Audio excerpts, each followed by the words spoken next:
And I am so excited to see you here because we are going to be talking about boundaries. And Greg, you have asked for this topic, so this one's for you. This conversation. How do you set them? How do you deal with them, etc.? You can tell we're on lockdown because my hair is I can't figure out how to keep it out of my eyes. Anyway, all good. I was singing before I came on because you know what? Sometimes we just got to change the energy, get things going. All right, let's talk boundaries for our lockdown lift up. By the way, don't forget comments. You put them in, I'll pull them up on the screen. Unless they're trying to pick me up, I've decided I'm going to read them before I put them up on. This is not the place, folks. This is not it, but I do appreciate the kudos. Greg, hello. You are awesome. Thank you for this topic idea. And you know what? Boundaries are something that we don't just set them and then everybody gets it, right? It's a fluid topic. It's a fluid thing that we have to continually reset in our lives. Tammy, awesome to have you here as well. Thank you. Thanks for saying hello and being here. So let's talk about boundaries. And I think the first piece of boundaries, actually, I'm going to say 3/4 of boundaries is all about you, all about dealing with you and your self awareness. And by the way, when I say you, I mean me as well. And then we look to how do we actually set them and implement them, because two very different topic areas that I think are really important to consider. Harrison, awesome to have you here as well. Thanks for being here. So when we talk about boundaries, I think it's really important for us to choose, and everybody can hear these coming up. I love it. All of the I'm going to actually mute there. And then maybe you won't get the notification as you go. All right. So boundaries, we've got to figure out, when do you not set them? Because what is, like, as we say, okay, let's talk about setting boundaries. Where are you actually not setting them, and how are they showing up in your life, and how consistently are they showing up in your life? Are they a reenactment? Like what is happening? So, for example, in my world, I have a tendency to, should I share this? Talk about boundaries. I don't have any filter. I just like am showing up as authentic as I can. But sometimes I will get, I don't want to use the word roped because I'm very careful with my language about, I don't want to make it sound really negative in my own mind, but sometimes I will get talked into doing a speech for free. But it's a great opportunity. Now I'm saying this, and there's a certain group of people who are going to think that, two gentlemen who are going to think I'm talking about them. I'm not, because I'm super excited about what we are doing and building together. So I want to be clear. But on other occasions, people have said, oh my gosh, can you do this? Can you do it for free? It's going to be a great opportunity for you to have some exposure. And, we want to hire you, but we're going to hire you down the road. So let's do this now. And I'm like, and I know in my gut, they have no intention of hiring me. I know in my gut, the people who are on the call are not going to hire me. I'm allowing that boundary as a professional speaker to be pushed time and time again. And, I've been in business for, 14 and a half years.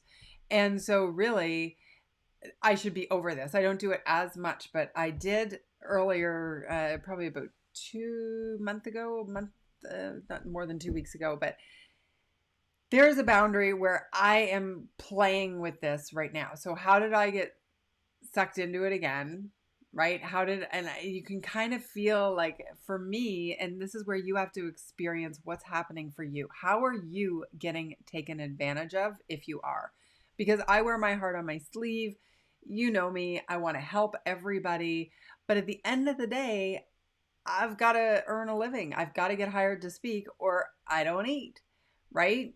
Amanda, awesome to have you here. Thanks for being here. And Murphy, awesome to have you here as well. And you obviously know Amanda because you miss her. So that's totally fair. I love it. Awesome. Okay. So with the boundaries, figuring out when are you getting taken advantage of? What is your pattern? And then what is showing up for you when it happens? Because I think for me, if we use that example of feeling like I've been taken advantage of and giving away what, my clients pay me for and giving it away for free in a way that isn't aligned with how I want to show up, that's a boundary. And then what ends up happening? Well, I resent it, right? So the consequences of not having the boundary are significant. So I'll resent it. I'll always show up as my best self, even if it's happened. Okay. Because I never want to let down an audience. So that's just a personal decision, the right decision. But then I find I end up I have a lot of resentment afterwards. And if you know my work, I'm all about any of those emotions that are barriers to performance and steal away our capacity unnecessarily are things that we want to eliminate when we can from our lives. And that is the very type of thing that is like, I don't want to do that. So the consequence is significant, right? When we have our boundaries pushed. And I've talked about this on different lives. There's a book by Gretchen Rubin. She has the 4 tendencies. It is a philosophy around people and how they show up in the world and respond to accountability. And one of the key personality types is what we call an obliger. And obligers are the ones, if you're like me, we will give and we'll give and we'll give. And we'll most likely give when somebody asks us for something to the detriment of what we need to do. Okay. And actually, it happened to me today. A friend of mine said, "Hey, I've got to go here. Can you give me a ride?" And normally I would have been like, "Oh my God, of course I can." And I would have dropped everything. But I put a boundary up. I felt very proud of myself because I've done this work. And I know that that's the kind of thing that when somebody asks me to do something, even though it's in my workday, even though whatever, I never want to leave a friend hanging. And so I said, you know what? I really wish I could. I can't. I have other things that I'm committed to doing and I won't be able to do that. And he said, "Oh, okay, no problem. Hope you're doing well. Hope your mom's good." It was that easy to set a boundary when I think in other ways, I literally would have moved my entire day around in order to accommodate somebody who asked me for something. Not funny, but that's what happens if you're an obliger and you're someone who doesn't do that. So we gotta figure out. So how is it feeling for you? What ends up happening? What are the consequences when you don't set boundaries? Because when we know that and we explore that and get really curious about it, when we're not in the midst of having our boundary pushed, then I think we can actually create cues or triggers for how we're going to respond the next time. Okay. So for example, I had done this exact work and just got really curious about it. Like when I'm looking at my productivity, why is it that some days get off track? Oh, because I consistently allow people to call me and ask for help. And then I stop doing the thing I'm supposed to do. Right? Yes. Lauren's saying people pleasers unite. Absolutely. And Murphy, my mom, boss, put me on today as she is busy. I don't know what that's referencing. I think it was from before. So I'm sure that's very good. They're busy. All right. Okay. So are you seeing what I'm saying here? It's like we got to do the work up front so that when the next time comes where our boundary could be pushed, we have a game plan in place. So because I did the exploration of, oh my goodness, some days just kind of get off track. What's happening? And then I was like, oh, because, people call me and ask me to do things that aren't on my priority list. And maybe I can do them later. So then I'll say things now. So I'll say, okay, does it have to happen at that time? Right? So that's number one question mark. And then does it have to um, happen at all? Like, can they find somebody else to do it? Do I need to do it? Right. And so I can do that. All right. Let's see. Go over here to some comments. So I'm going to read this on air because I trust Greg that he's going to have a thoughtful comment. He always does. I think it can be grounding to acknowledge the fact that time availability is finite.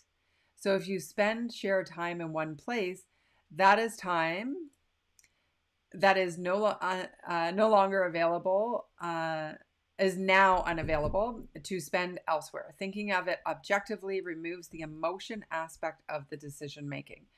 Absolutely.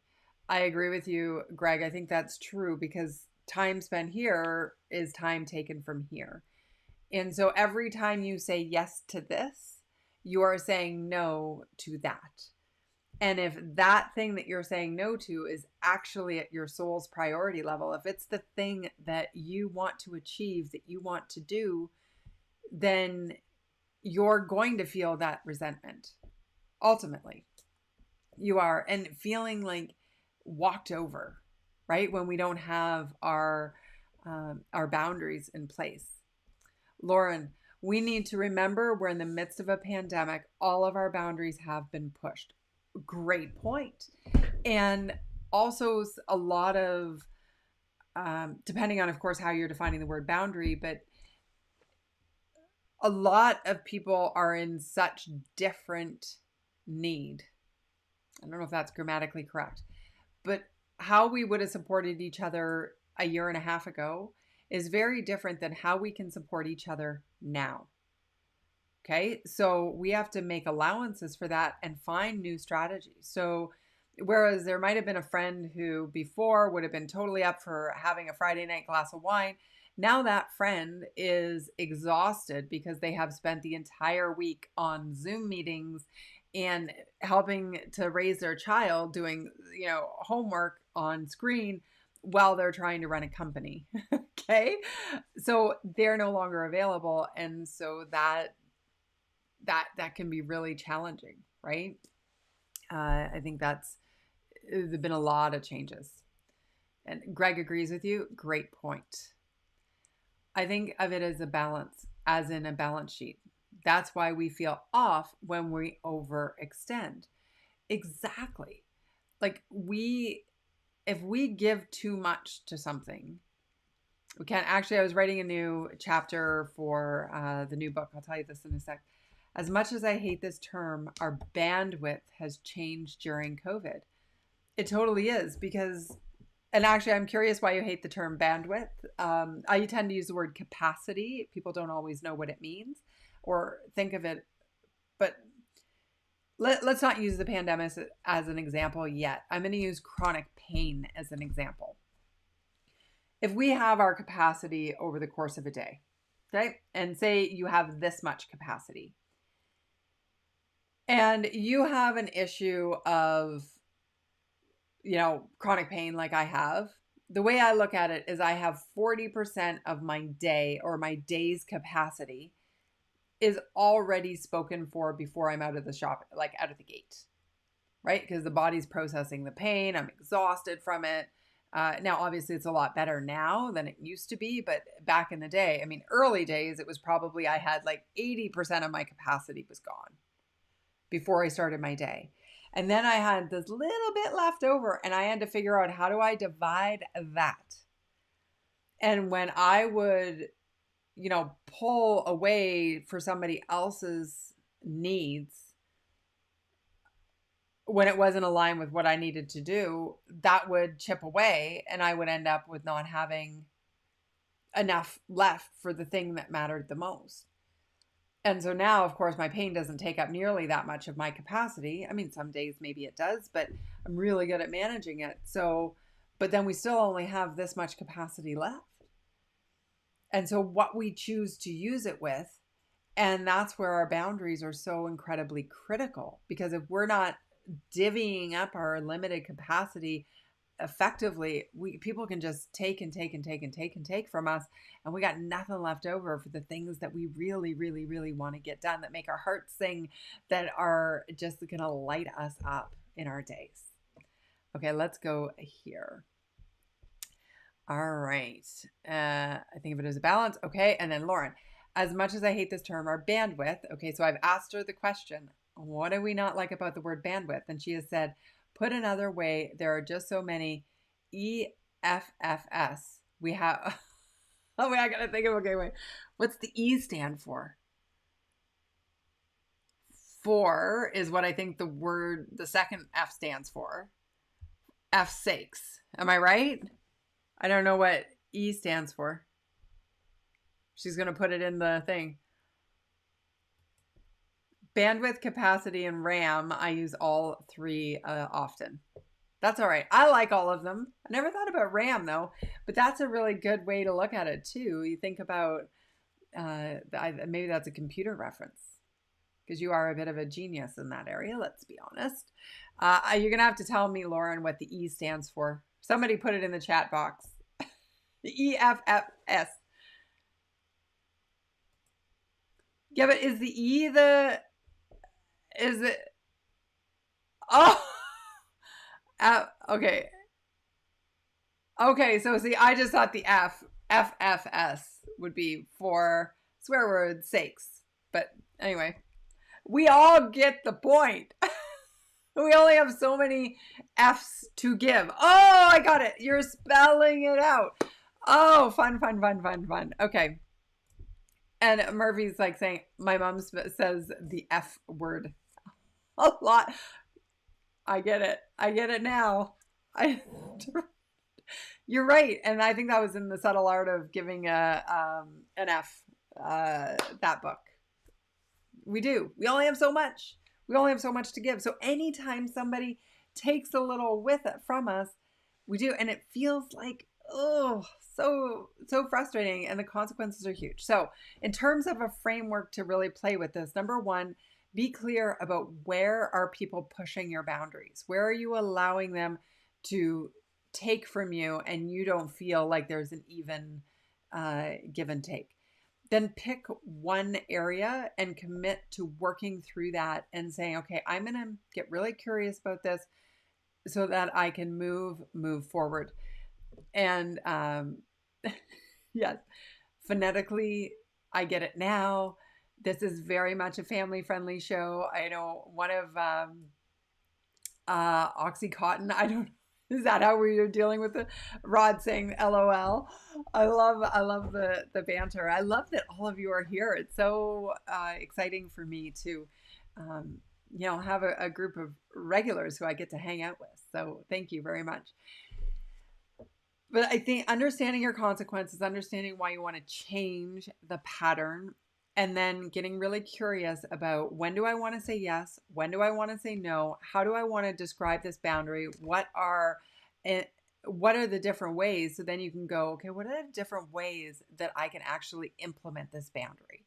So for me, for the future, if somebody asks me to speak for free, I have now created an actual checklist of the times and reasons why I will choose to speak at a reduced fee or a no fee. If it's a very, very, very good marketing opportunity, I will not go into a company and speak for free.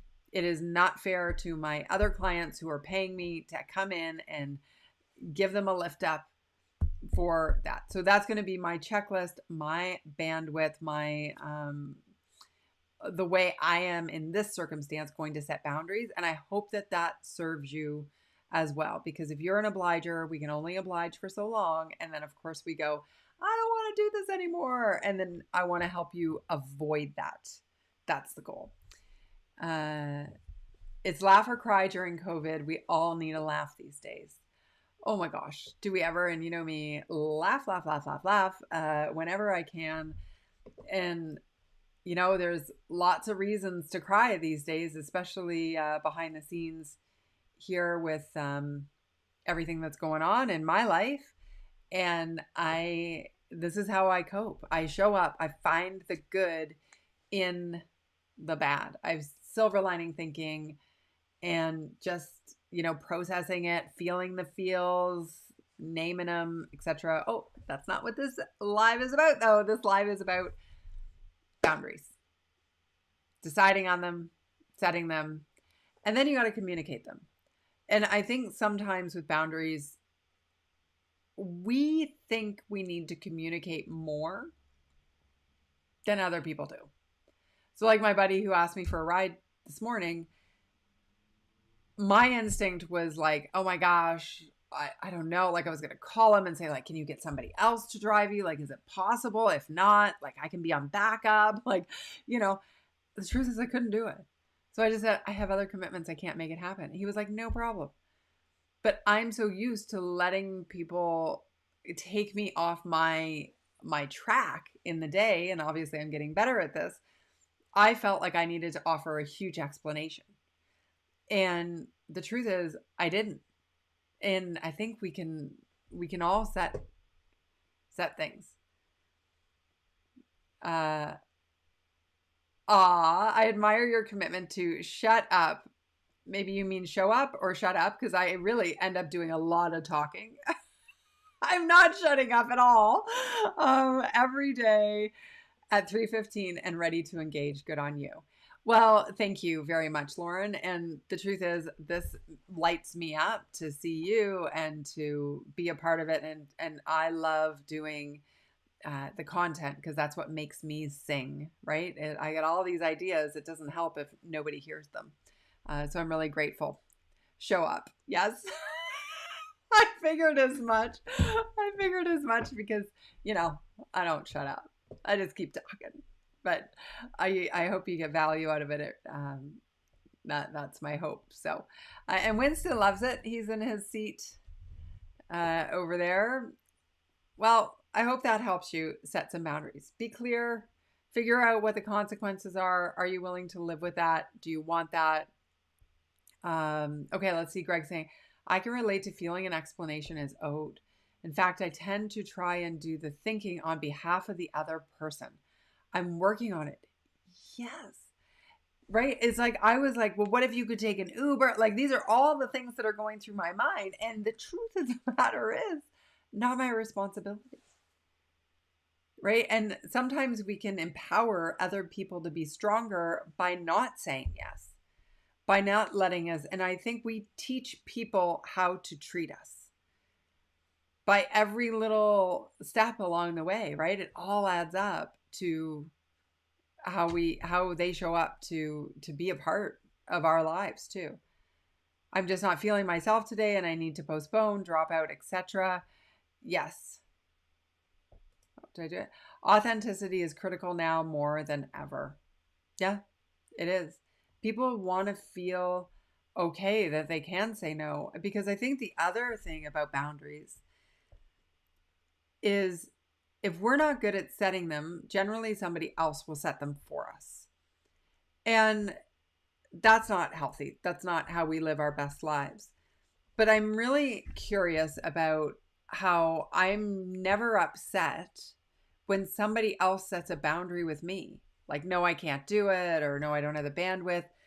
And so that instinct to do the thinking for other people, nobody's doing the thinking for me. Right? Like, so why do we expect that we have to do that for other people?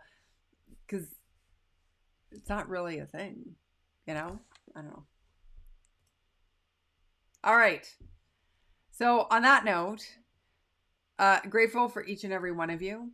Hope you had an enjoyable time today. And when the opportunity presents itself, you will stand strong in your boundaries, but you got to be clear about what they are and then how you're going to implement them the next time.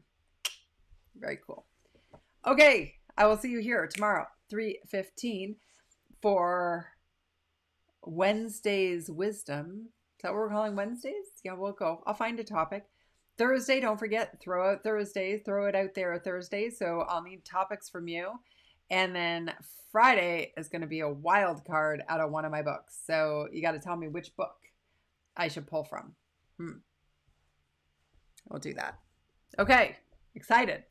Have the best day. See you tomorrow. Bye for now.